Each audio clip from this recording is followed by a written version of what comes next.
입안 가득 봄, 봄, 봄. 봄동 무생채 비빔밥. 봄의 전령사 매화가 흐드러지게 피고 개구리들이 깨어난다는 경칩이 지나 어느덧 본격적인 봄이 성큼 다가온 기분이네요. 이때쯤이면 향긋한 봄동에 아삭한 무생채를 첨가해서 고추장 양념에 비벼 먹는 상큼하고 맛있는 봄동 무생채 비빔밥이 생각납니다. 봄동 무생채 비빔밥에 사용될 재료와 양념입니다. 설명란에도 레시피와 함께 올려져 있으니 참고하세요. 먼저 재료 준비를 시작하겠습니다. 봄동은 잎이 넓게 펴지고 선명한 녹색이며 밑동이 마르지 않은 것으로 준비하세요. 봄동의 넓은 이파리 10장을 떼서 세척한 다음 먹기 좋게 2 내지 3cm 폭으로 썰어서 준비하세요. 편수 냄비에 물 1리터를 넣고 끓으면 소금 1티스푼을 넣고 녹인 다음 봄동의 줄기 다음에 이파리 순으로 넣고 30초 정도만 살짝 데쳐서 찬물에 헹궈 물기를 가볍게 짜서 준비하세요. 무 단맛이 나는 초록 부분 200g은 3mm 정도 두께로 최대한 얇게 채 썬 다음 설탕 1티스푼과 소금 1티스푼을 넣고 버무려 중간에 뒤집으며 10분 정도 절인 다음 물기를 가볍게 한 번만 짜서 준비하세요. 볼에 봄동, 무, 참기름 1티스푼, 소금 2꼬집, 통깨 약간을 넣고 가볍게 살살 묻혀서 아삭한 봄동 무생채 무침을 준비하세요.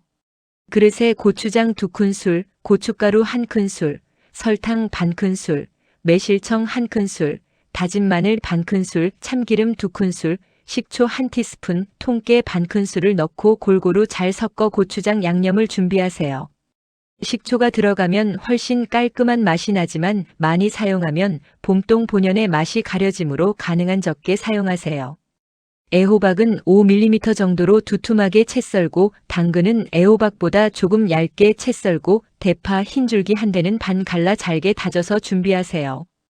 팬에 아보카도유 1큰술을 두르고 다진 대파와 다진 마늘 1큰술을 넣고 강불로 볶아 노릇해지면 당근을 넣고 중불로 2분 정도 볶아 살짝 부드러워지면 애호박을 넣고 2분 정도 볶아 살짝 투명해지면 진간장 1큰술, 소금 약간으로 간을 맞추고 30초 정도 볶다가 불을 끄고 참기름 1큰술, 통깨 1큰술을 뿌려서 당근 애호박 볶음을 준비하세요. 예열된 팬에 아보카도유 1큰술과 계란 2개를 넣고 익혀서 계란 후라이를 준비하세요.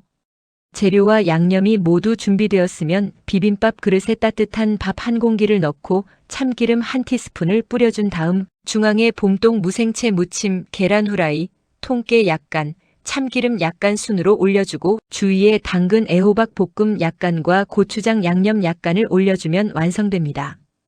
두부가 들어간 봄동 돼지고기 된장국이나 찌개를 끓여 함께 드시면 금상첨화입니다. 후식으로 레모네이드를 만들어 마시거나 오렌지, 귤, 키위, 딸기 등의 과일로 마무리하세요. 맛도 좋고 건강에도 좋은 봄동 무생채 비빔밥 꼭 한번 만들어서 봄의 기운을 온전히 느껴보세요. 시청해 주셔서 감사드리며 구독, 좋아요, 알림 설정 부탁드립니다. 더 좋은 제철 K푸드 궁합 레시피를 위해 최선을 다하겠습니다.